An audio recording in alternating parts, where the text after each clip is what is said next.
Hello everyone, welcome on my channel. Today I have the great pleasure to be live with Mr. Lettieri, Mr. Mark Lettieri. Hi Mark, nice to meet Hey Alex, you. how are you, man? I'm How are good, you? buddy. Thanks for having me. Yeah, Very it's well, a great thank you. pleasure Happy New Year. to have you here, and Happy New Year to you too, because Yes, sir. we are in January right now. We are the 4th of January. So it's a great pleasure to have you here on my channel. I have a lot of questions to ask you. Just before that, to summarize briefly what you do, you're guitarist, producer, composer, and you're well known to play in Snacky Puppy Band. You have also another solo project, which is the Mark Lettieri Band, and also you play with Corey Wong in Fearless Flyers Band. I had Corey on my channel. I don't know when I will publish the video. Before talking about your career, albums, etc., the classic question on my channel: how and when did you started guitar? I started playing when I was 12, and I think I got into it sort of by happenstance, in the sense that my dad has had a guitar laying around the house forever. He plays a little bit of guitar, and so he's had this old acoustic for, gosh, probably since 1970 or something like that. And so I always knew it was in the house, and he would just kind of let me pick it up and make noise on it kind of whenever I wanted to. I mean, usually I would ask first, but one day he just kind of came into my room and said, hey, would you ever think about having some guitar lessons or something? And I said, yeah, sure, why not? Try it out.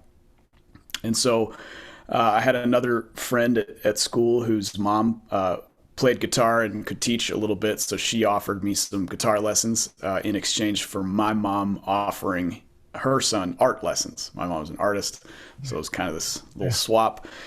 And that's what kind of got me started learning basic chords and strumming along to Beatles songs and Beach Boys and a lot of that sort of 60s music. And it was also right around the time when I was developing my own taste in music.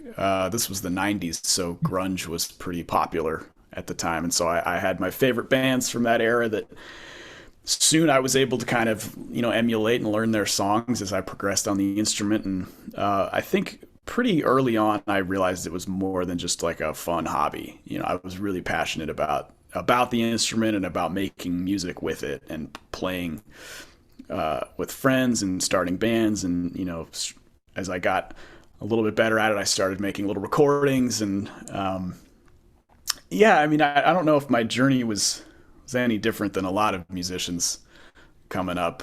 I don't necessarily come from a quote unquote musical family. A lot of people on my mom's side sing a lot, but I wasn't given that gift. I'm more of a musician than a singer. So I think maybe the gene was there, but I sort of was able to just discover it on my own, maybe rather than being kind of pressed into it from a family lineage or something.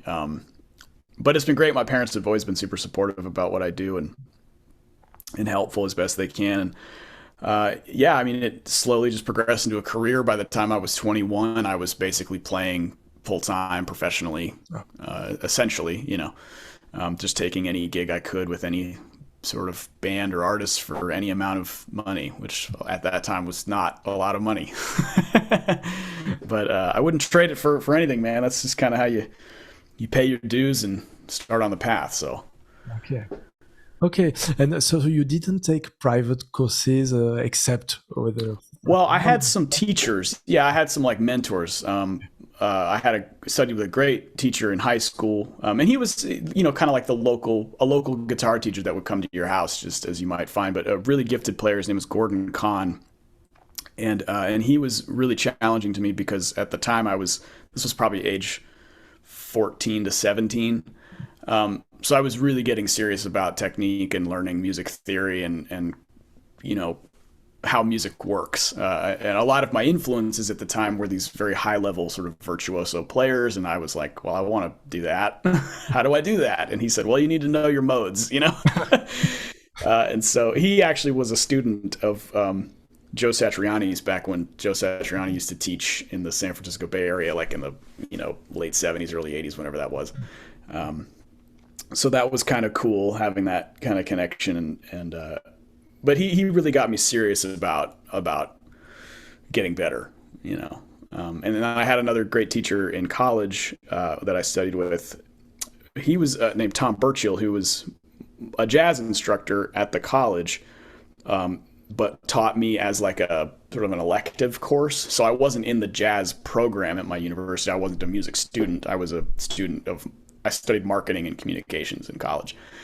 But I was able to study with Tom as like an extra credit hour, as they would call it. Some kids take baking or ballet. I took jazz guitar, right?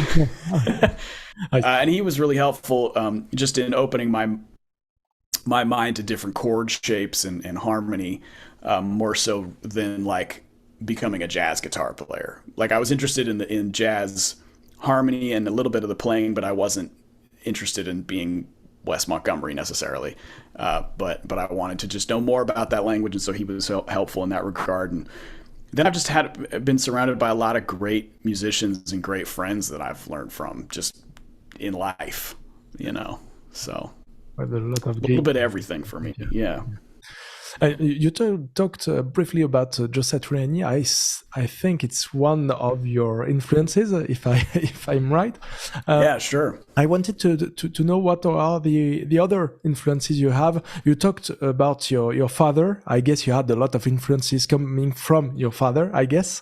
Can you? Maybe. I mean, I definitely picked up his taste in music. He, was always a big fan of like classic 60s acts like the Byrds, and the Beach Boys, and bands in the 70s like the Eagles and Jackson Browne, and so because of that I learned what really good music is. But yeah, I mean, Satriani was an early influence. Jimi Hendrix for sure, Edward Van Halen. I was really into like all the rock guitar gods when I was a teenager, like all of them. Yeah. Steve Vai, Slash, Eric Johnson, you name it. I was probably checking them out at some point. And then as I got a little older into my teens, I started listening to a little more jazz-oriented music. I got real into Steely Dan, John Scofield, players of that ilk, and then R&B bands like Stevie Wonder and Parliament Funkadelic, and Prince became a huge influence as I got into college. That's kind of more where I discovered Jeff Beck really very seriously, who was a big influence. Another guitar player named Wayne Krantz was important to me. Gosh, there have been so many, a lot of R&B players, Paul Jackson Jr., Ray Parker Jr., gospel players like Jonathan Dubose. I've really tried to study a lot of stuff, or at least as many things as I feel like I could actually associate with, gravitate towards, and play. I mean, there's certain styles of music that I can't do, of course. Doesn't mean I don't like listening to it, but I expanded my influence base as broadly as possible in a applicable context, I think. It's probably too late for me to ever learn classical guitar, so I'm just not going to do that. I think it's in your playing, I guess, because we see all of these kind of music, this genre of music. Because if I want to define precisely, your kind of music, I would say it's like a rock, jazz, fusion. I don't know exactly how to. Sure. Yeah. It's I am good. If you can't describe it, then that's probably better. Yeah, because it's not good for the Spotify algorithm, but it's good for me as an artist. We don't care about. Well, I get the idea of kind of being somewhat unclassifiable or whatever, but it's instrumental music. It's rock. I would say it's sort of like funk, groove, rock, attitude, jazz, harmony, maybe. Works too, yeah. Fusion, I think, is a specific genre of music, and I don't think my music is complex enough to be considered fusion. I mean, there's real fusion players out there that are just light years ahead, technically, of what I'm doing.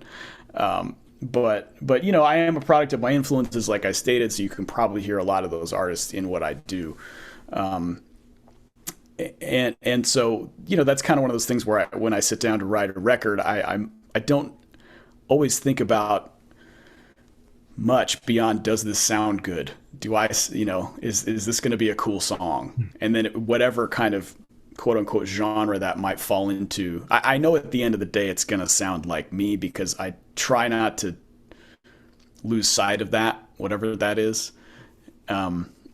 and I don't ever want to make a record that would come off as me proving that I can do a lot of things, because I don't really think that's important, and I don't really think people want to hear that, you know. So I try to think about that when I'm coming up with music. But you know, a band like Snarky Puppy is also an instrumental band with there's some rock and some funk and jazz. I think that band has more of a world music influence, just because of how a lot of the guys that write in the band are influenced by not American music, for example. And then, you know, the Fearless Flyers is like, I call it micro funk. I get very simple music, straight to the point. I mean, the songs are at max, 3 minutes long, maybe. We kind of get in, get out, and that's sort of the vibe in that band. So I think what's nice about my project and those two projects, and then a lot of the sessions that I do, is that I'm able to be diverse and be fulfilled musically in a lot of different ways. And you know, one of my goals when I was starting this job was to just be a versatile career guitar player. Yeah, like I idolized all those session players. Because that you're became also a session player. Yeah, I do a lot of sessions here at from the home studio, and then occasionally in other studios, you know. But yeah, I mean, the Carltons, the Graydons, the Lucathers, the Jacksons, all those guys that I may have mentioned already, that concept was super appealing to me. Getting to play lots of different kinds of music with different kinds of people. And so I really tried to make a versatility a focus point early on, you know. And thankfully I like a lot of the versatile stuff that I get to do. You know, I don't, you know, people thankfully don't send me music that I don't want to do. Hopefully, yeah. Let's talk about gear, if you want, about guitars and amp. You have a lot of guitars. There's a couple. There is a beautiful collection just behind you. Right. Before talking about the present time, just talking about your first guitar, what brand was it? It was a Fender or... Right. Yeah. Great question. Well, so the guitar that my dad had was a Kasuga, which was a Japanese manufacturer that was only around for, I don't know, a couple of years. I think they were owned by Martin at the time. So it's a really nice guitar. So that was the one that I kind of would bang around on. And then my mom had an old Yamaha nylon string that she bought in college and never ever learned how to use, but just kept it with her as her life progressed. And so that was actually the guitar that I learned on, because the nylon strings were a little easier on my 12-year-old fingers, right? I don't know where that guitar is. I wonder if they still have it. I don't know. I have to ask. And then my parents bought me a Fender Squier, or a Squier by Fender. Yeah, okay. Stratocaster. So there were two types of Squiers. There was like Fender Squier, where the Squier was in the little letters, and then there was Squier by Fender, and I had the Squier by Fender Stratocaster, and I love that guitar. I had it for about a year and a half, and then it was stolen from our house because our house got robbed. And yeah, some guy, this is really crazy. I was studying, I was a freshman in high school, and I was studying for my final exam, and I'd fallen asleep on my bed at like 2 a.m. or something. And I woke up to a person opening my bedroom door, grabbing the guitar, and running out of the house. Oh, come on. Okay. Apparently he had climbed in through the bedroom window. And I it was one of those things where I was just like, huh? Oh. And I froze. I mean, I was, I was 14 years old, probably 80 pounds soaking wet. Like, I wasn't about to go run after the guy. And I just went upstairs and I was like, Mom and Dad, I think someone just stole my guitar. And of course they freaked out, you know. Yeah. But yeah, he got off of my mom's purse. He let the cat back in. So I guess that was a positive. The cat was outside. That's a joke. But anyway, yeah, and they caught the guy like 6 months later, but of course they never found the guitar, you know. Update, I guess. Yeah, and so my my folks felt horrible, and a little while later, my dad graciously purchased me an Ibanez S470, okay, which I still have. I still have just about every guitar I've ever purchased or got, save for a couple that I was kind of buying and selling when I was getting my career started, just to make a little extra money. But yeah, the two instruments that my folks purchased, I still have. I'll never get rid of those. So okay, that's nice. Yeah. This explains the big collection here, I guess. Maybe so. Maybe so. So if we talk about the present time, since 2021, you're now at PRS. You have your own signature model, which is called the Fiore, which is kind of beautiful.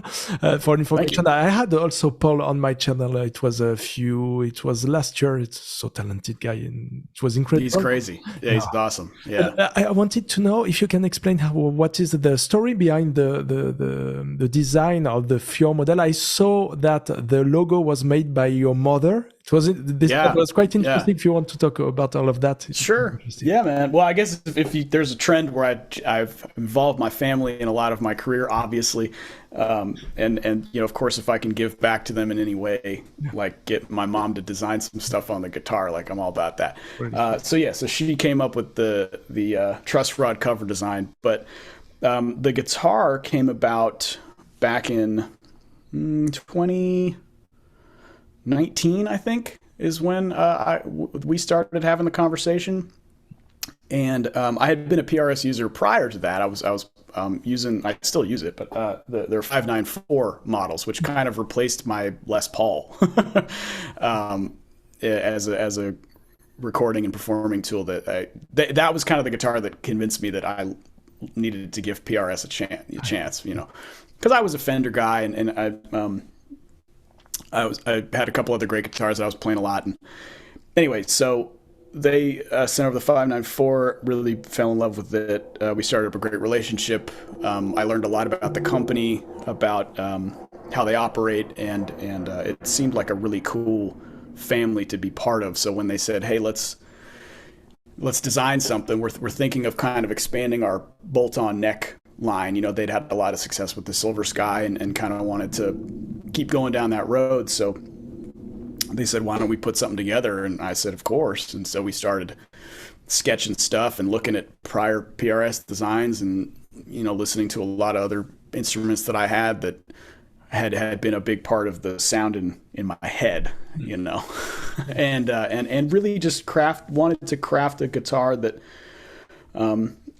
was functional for a lot of different kinds of players, and not just be a signature model that was so unique to me that nobody else would really want to play it, because I'm not like that crazy when it comes to my gear types. It's not a 12 string with 4 whammy bars and all these like some players have a very specific thing, and that's what it is. But I'm kind of a utilitarian type of player, so the guitar had to be something that a lot of people could use, and I think it's been awesome to see it in everything from Morris Day in the time to Deep Purple now. I mean, the people that are playing the guitar, it's all over the spectrum, which is exactly what I wanted to have happen, and I'm very proud of it. Yeah. I guess there were a lot of iterations between these 2 years of designing these. There were a few, yeah. We it was got to the point where we were just kind of moving millimeters.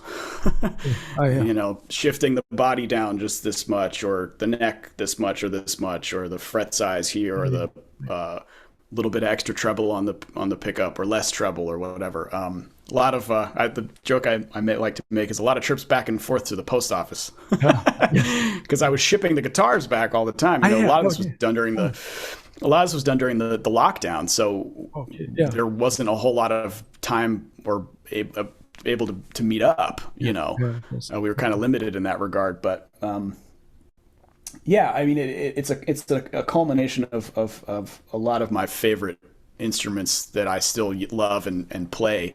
I just wanted to kind of put them all into one guitar that I could then present to the public, and hopefully they can have the same experience. Yeah, okay, and it works. Talking briefly about amps, I guess you're playing mainly on clean amps, I guess, if I'm correct. Yeah, I see a lot of Fender. There is some PRS amp too, I guess. What's back there, yeah. That's it. You talk a little more about your main cab, your main amp. Yeah, I mean, I use a couple different things. A lot of times, if you come see the Mark Lettieri group and we are on tour, maybe in France, for example, I will use Backline, which is generally a Fender Twin or a Fender DeVille, and I'll use 2 of them. sort of in dual mono. It's not true stereo, but I like having 2 amps because it just kind of opens the sound a little more for the quartet. But the whole point of those amps is that they're just loud and clean, and they take pedals fairly well, which is pretty much the basis of my sound. A loud, clean amp with a lot of headroom that I can put pedals in front of. Okay. And then I have multiple iterations of that. There's a couple custom amps here that I record with, but don't really tour with. I've been using the PRS Hendrix series stuff, which is more of a Marshall circuit, which I don't technically gravitate towards, but that one sounds a little bit more friendly to my ears and to my sound. So I've been digging those. There's a Fender concert amp down there, which is a pretty cool rig. That's a Rivera era 1980s concert amp, which is kind of it's like a hot rodded Fender Deluxe. Great amp. So, but again, like all these, they're all big, loud, clean amps. I don't really do the channel switching thing. And did you try? I guess you tried, but what about numeric solution like Helix, Kemper, etc.? Oh yeah, well yeah, sure. I use Kempers all the time. Okay.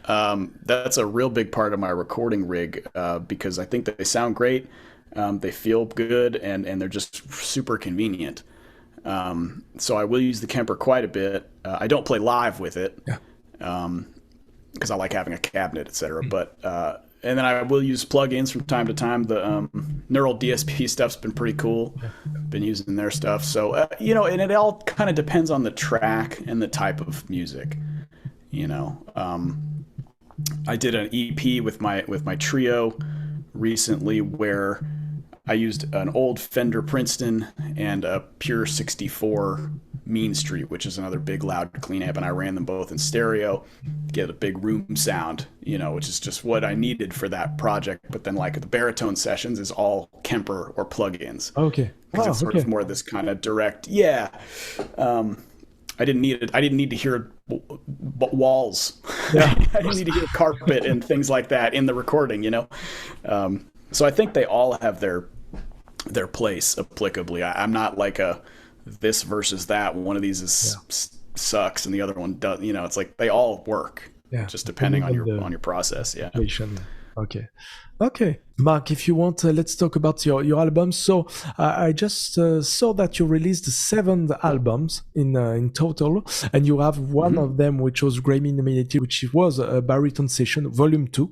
Correct. Do you have a next album in the pipe for this year or next year? The big question. I'm writing one right now. Yeah. So it'll, the idea is that the record will probably come out in 2024, followed by some touring. But throughout 2023, I'd like to maybe release some singles and stuff like that, just to kind of keep the flow going.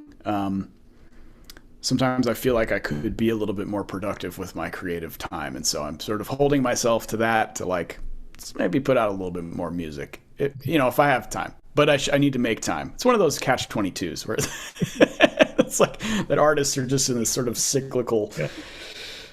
So I'm working it out. But yes, I hopefully there will be some more music. Yeah, in the next year. The thing we saw for a lot of artists to release more EPs, single instead of record. Well, we're in a weird place in the music industry, in the music business, because a lot of it is driven by amount of content. I mean, if you engage in Spotify, you'll notice that your plays and your monthly listeners will increase the more stuff you put out. But don't necessarily take that as a signal to just put out junk. You got to take your time to make sure it's good.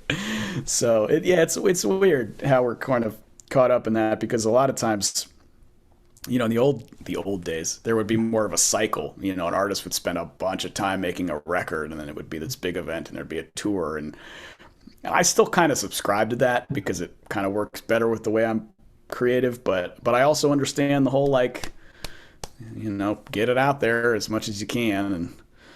And I don't know. I guess if you find a happy balance between the two, maybe that's the best place to be. From my point of view, I prefer to have an artist. I like to release like a complete record for. Well, good. Thank you. 3-4 years instead of a single EPs or single each month, you know. So I totally agree with you. Yeah, and that's the way I've always listened to music too. You know, is the album format, and so I get it, but you know.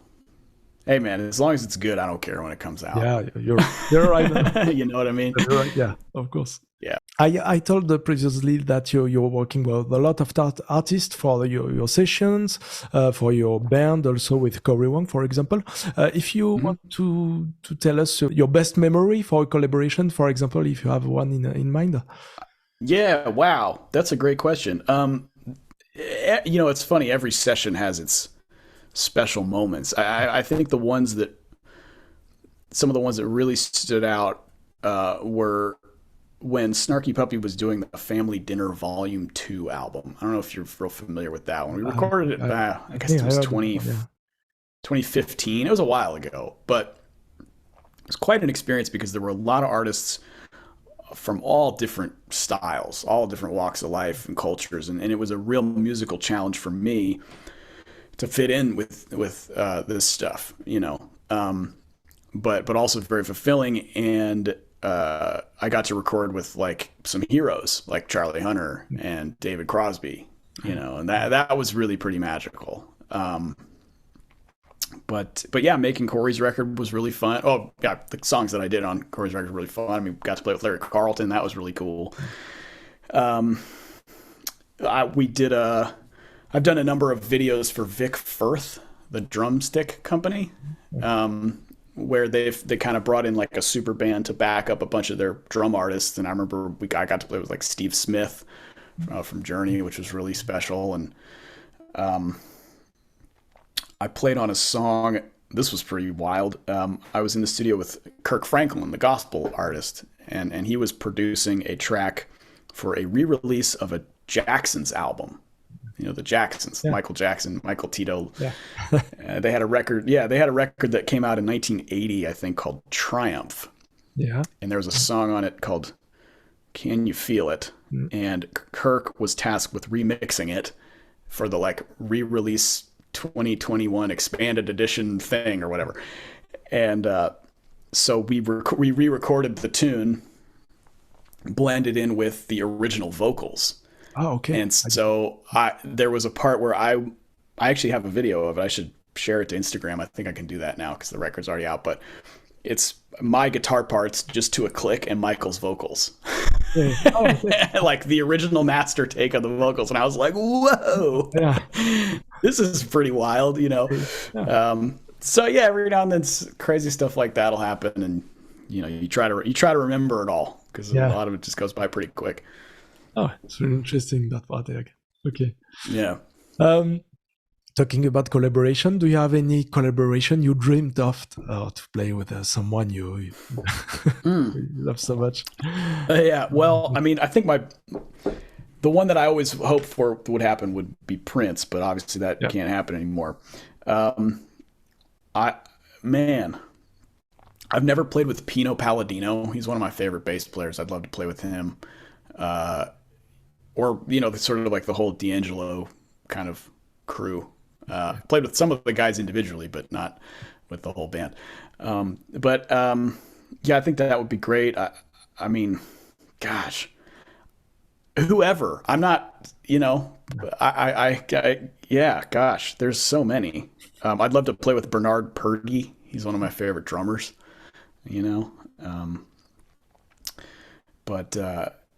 Yeah, I guess I made it a point to never be scared, to never fear a musical opportunity, you know. And sometimes I struggle with that, but like, you know, some big names show up, and you know, I want to make sure I can hang. So whoever it is, it'd be really fun, right. You know. I think it's a state of mind very important for people to learn on your side and to touch a lot of genre, like you said before. Yeah, I mean, you know, this is all goes to say I'm not going to get myself into a musical situation that I can't get out of. I know my limits, but yeah, I guess, gosh, the list would probably be pretty long. I'd love to play with Alex Van Halen, or something like Okay. that. I don't even know what I would do. What do you do in that? Like, what do you do? Oh, it would to see that. Of course. Yeah. I saw that this year you will have a bunch of dates starting on January 18th. It's only in the US for now. That's it. Yeah. Correct. Yeah, we have a run in California coming up in January for 5 shows, which will be real fun. I don't get out there that much, so it'll be cool to go play there. And I'm playing at the Ground Up Music Festival with Snarky Puppy. Fearless Flyers is doing Jam Cruise. Actually, the Mark LETTIERI group is playing at the Ground Up Music Festival too. Yeah. And we've got a couple spot dates. We're going to play at the Iridium in New York. But most of the gigging this year, there's going to be a lot of Snarky Puppy stuff because we technically have a new album out that came out earlier. Fall of, what year is it? 2023. Fall of 2022. So we're just now kind of starting the tour cycle for that record back up. So I'll be splitting my time between my band and Snarky primarily. Yeah. And do you schedule you told me that you came in France for some concert. Do you schedule to go there again to come here? I hope so. You should. We'll see. I don't know. I've my band has been to Europe quite a bit, so we might take a little break for a minute and then come back. I would like to come back with a new album and play some new music, but we'll definitely be back. Where are you based again? I'm based in the south of France. The south of France. Okay, well, there's an area we haven't really been to, so you have to. It would be a great day for me. Yeah, I would. So we'll try to put it on the list, man. Paris is a 1-hour flight, so it's not so long compared to the US. Yeah, but Paris gets all the gigs. We got to go to we got to go everywhere else. But south of France is pretty awesome. It's beautiful. Yeah. Mark, I wanted to know what is the secret behind the rehearsal for a concert before going on stage. What is the process and your process to rehearse a song, to warm up before going on stage, etc.? If you have some. Oh wow. About it. I don't really have a process. It varies depending on the gig, honestly.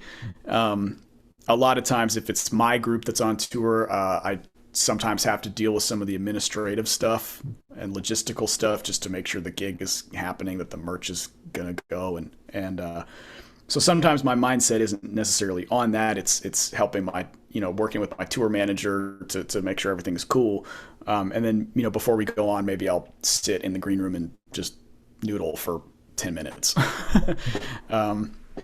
And honestly, that's kind of my warm up process before the gig is noodle for 10 minutes. That's quite quick.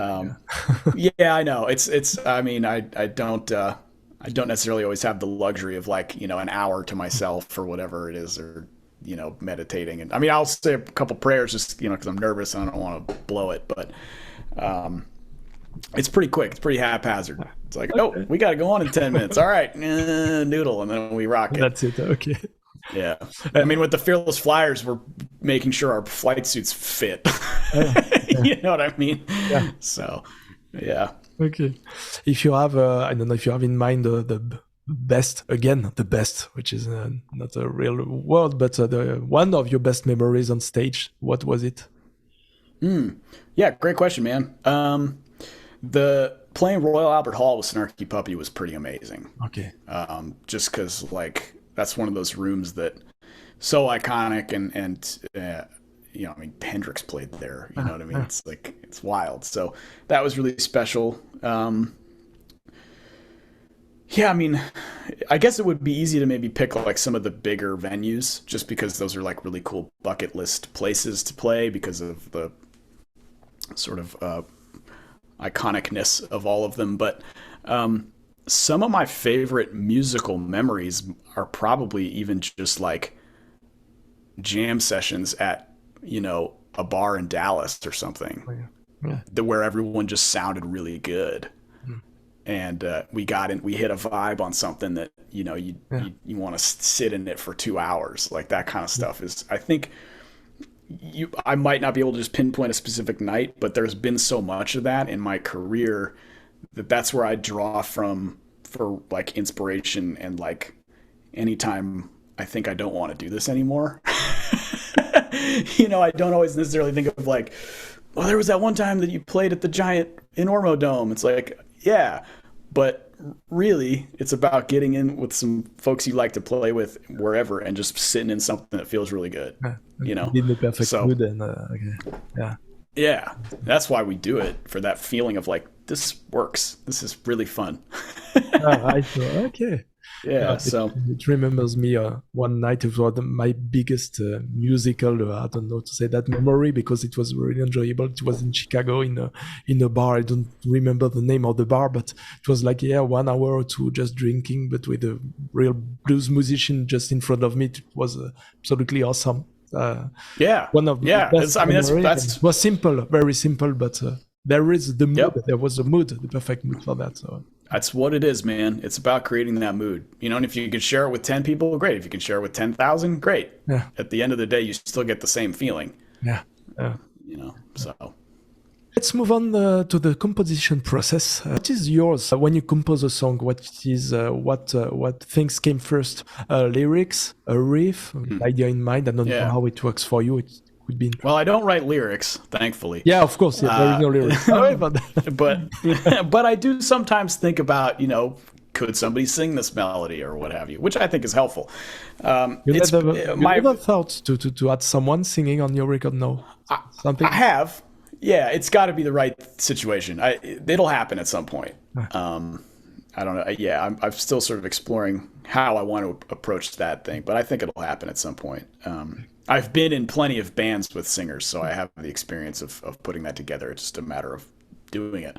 But I'm enjoying exploring kind of the instrumental thing for the time being. But, my process can be pretty varied. A lot of times it's like you hear something in your head or you witness a specific event and you want to catalog it very quickly and you film it on your phone.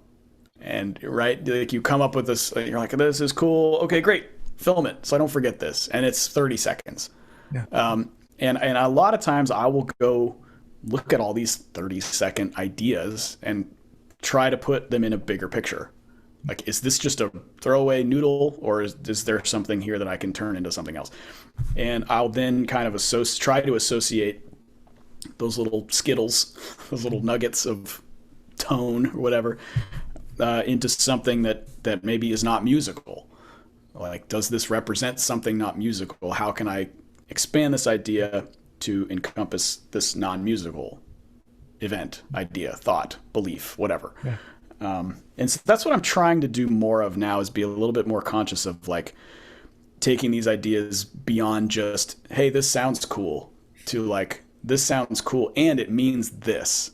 And then if I can get a song out of it that feels like a complete composition, the interesting thing is then people tell me that it reminds them of something completely different than what I had written about, which is great. That's kind of the beauty of instrumental music, So I'm constantly cataloging ideas, and then at some point, I start to go through them every couple months or whatever, and then take the ones that I can find meaning in and flesh them out into demos, basically. That's usually what I do, is I demo the thing to its completion. I program as many of the parts as possible so I can get an idea as to if the thing is really working.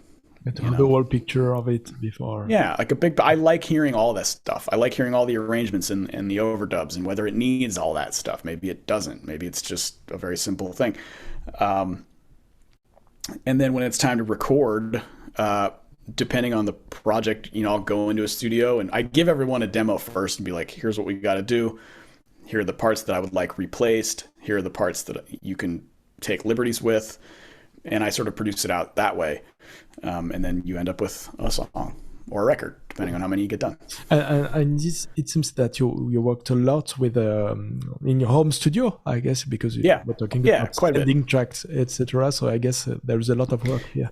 Yeah, I mean, like the whole baritone sessions, actually both Volume 1 and Volume 2 were done completely remotely.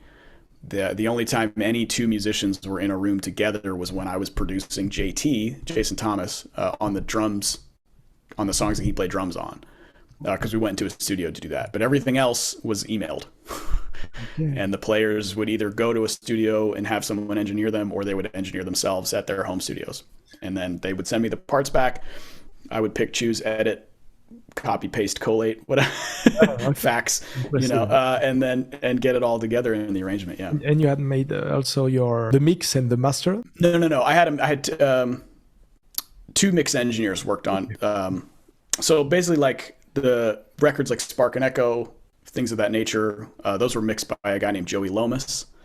And then the baritone sessions, except Joey mixed one song on Baritone Volume 2, but the majority of the baritone songs were done by a guy named Max Stark, who has a really cool kind of pop way of mixing where everything's like right here, whereas Joey has sort of a more classic style where it's very open. And I think I choose them because of what the music needs, basically.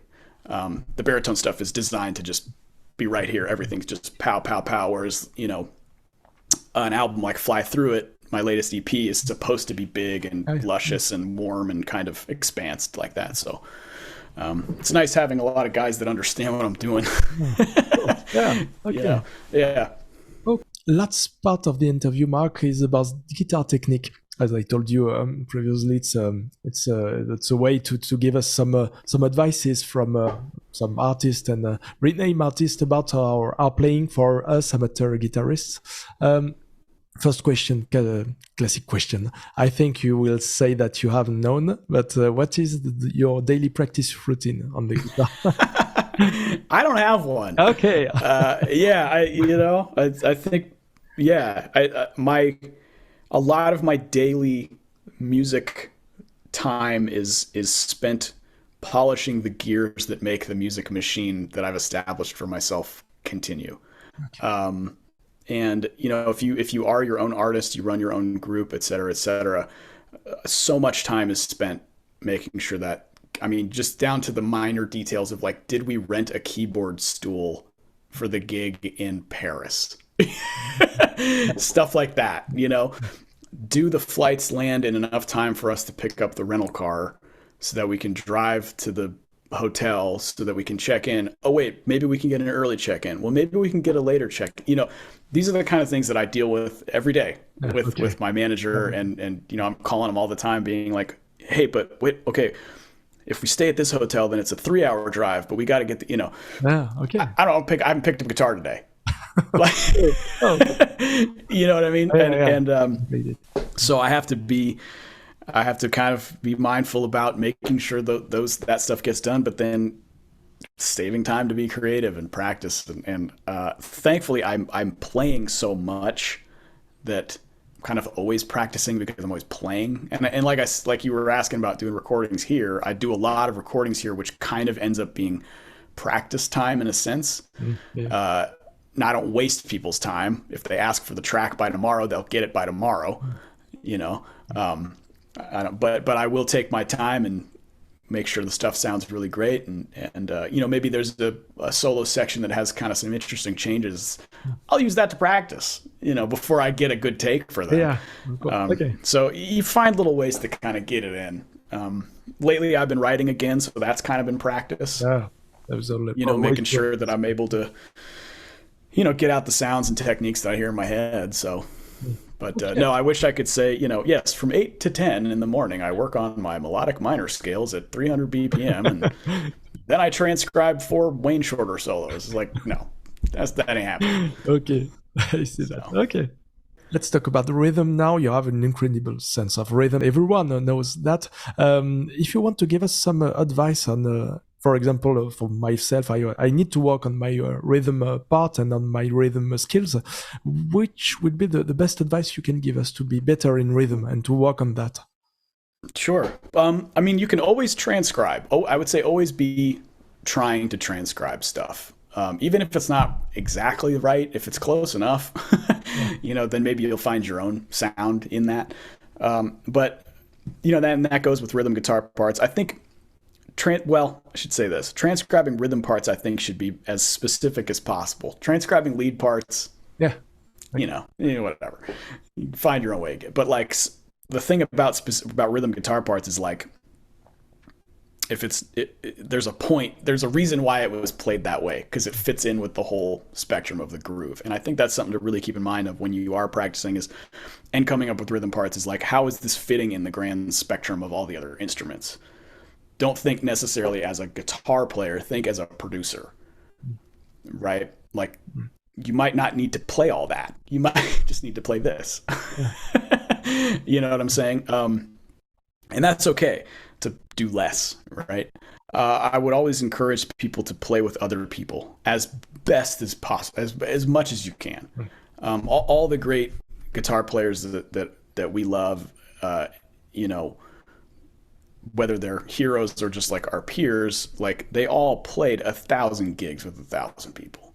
And I think that's one of those things that you cannot replicate unless you just do it. And I understand it's hard, you know, depending where you live, whatever, but do your best to make it happen, you know, to play with other people. You know, we went through so much of a year or 2 years where we couldn't play with other people. You know, now it seems like we can do that again. So let's get after it, man. Okay. Oh, yeah. It's quite complicated for some people, as you said, but yeah, I think it's the best school. If we talk about now the theoretical aspect of music, about the theory, the scales, the modes, as you said previously, what is the best and the most important aspect to work on from a theoretical point of view? I think it just helps you understand the sounds that you want to make, and maybe how to link up ideas, you know. Now we all know plenty of players who are just brilliant players that don't know what they're doing, quote unquote. But that shouldn't necessarily be an excuse to not try to know what you're doing, because you never know. A little bit of music theory it's not going to hurt you. The more it's never going to get in the way. You know, a lot of artists that we love probably know theory by the, you know, forwards and backwards, but at this point they've just internalized it. Yeah. So they're not, you know, thinking about it. They just kind of do it, you know. And for me, I think really learning, and I know plenty of theory. I know enough harmony, all that kind of stuff. I'm not a great music reader or anything like that, but I think the two are kind of not really related. But I know how the music is supposed to work, right? And for me, even just getting really familiar with your modes, just your modes of the major scale is what the majority of Western pop music is based around. And there are a lot of guitar players who they think it's this daunting thing. And it's really, if you just spend a little bit of time on it, it'll make sense, and you'll be like, okay, now I know how to solo over this rock song that I've been listening to for 100 years and can't figure out how to play over. It's pretty simple stuff. So yeah, I think people think that knowing music theory means you automatically need to be a doctorate in, you know, whatever. And it's not that at all. So a little bit can definitely help you. So don't be afraid of learning it, you know? Yeah, interesting. It reminds me of an interview I saw with John Mayer, who said that he internalized and he made his own theory, his own music theory, and he wasn't thinking about it. So as you said, yeah, I mean, that's the thing. It's like you never know what it's going to do for you until you try to learn it. And yeah, you might have such a good ear that like you don't need it. And there are people like that. I'm not one of those people. I have a really good ear, but I'm not a sort of virtuosic type brain where people just hear changes and they know exactly what to do, right? Even if they don't even know what the chords are. So I have to have a little bit of theoretical help. Okay. So. Okay. And to conclude this part, Mark, if you have a general advice for young guitar players, for beginners who watched us today, man, just have fun and play with other people, like, as you said. Play with your buddies, like share ideas, you know, trade gear if you got gear, whatever. Just have fun.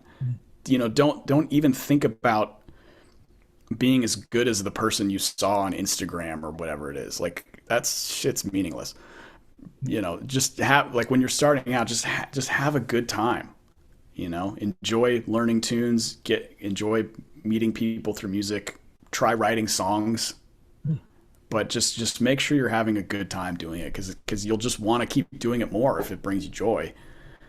You know. Thanks a lot, Mark, for all of your answers. It was very inspiring, and a lot of advices I didn't heard about previously. So thanks for this. Okay, man, my pleasure. For your music, because I love your music too. It was Thank you. really inspiring, but complicated to play. I didn't try now, but we can follow you on social media. You are on YouTube, I guess, on Facebook, Instagram. Yeah, I'm all over YouTube, Instagram, Facebook, and I have a website. So. And you have also your website, which is Mark LETTIERI. Yeah, I would say, if you're interested in seeing where I will be playing, please check the website, and there's a mailing list you could sign up for. Yeah, I saw it. You have a tour tab that helps, on the site. Yeah, to follow you.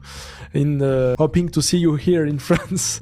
Perhaps that'd be awesome, man. Of France, and it will be a great joy from my side and all the players, of course, here in France.